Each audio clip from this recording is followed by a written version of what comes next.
ताल में उस वक्त सनसनी फैल गई जब एक सरकारी बस ड्राइवर ने बरसाती नाले में बस उतार दी। यह घटना 2 दिन पहले की है, लेकिन अब ड्राइवर के खिलाफ केस दर्ज कर लिया गया है। आरोप है कि उफनते नाले को पार करने की कोशिश में ड्राइवर ने न केवल अपनी बल्कि बस में बैठे सभी यात्रियों की जान जोखिम में डाल दी। यह तस्वीर आप देखिए, नैनीताल की तस्वीर है जहां पर बस ड्राइवर के खिलाफ मामला दर्ज कर लिया गया है। हालांकि पानी का बहाव काफी ज्यादा तेज था, लेकिन फिर भी बस ड्राइवर ने बस पानी में उतार दी और इस पानी को क्रॉस करने लगा।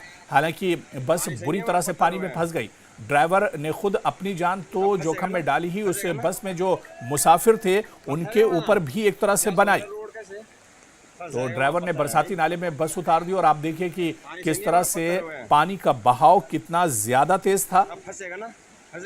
लेकिन उसके बावजूद भी ड्राइवर इस पानी के अंदर बस उतार देता है। और आप देखिए कि इस हरकत के बाद, ड्राइवर की इस हरकत के बाद, क्योंकि ड्राइवर ने अपनी जान के साथ मुसाफिरों की जान भी खतरे में डाली है, ड्राइवर के खिलाफ मामला दर्ज कर लिया गया है।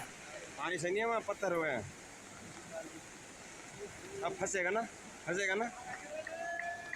पत्थर है वहाँ। क्या सोच रहे रोड कैसे फंस जाएगा, वहाँ पत्थर है भाई।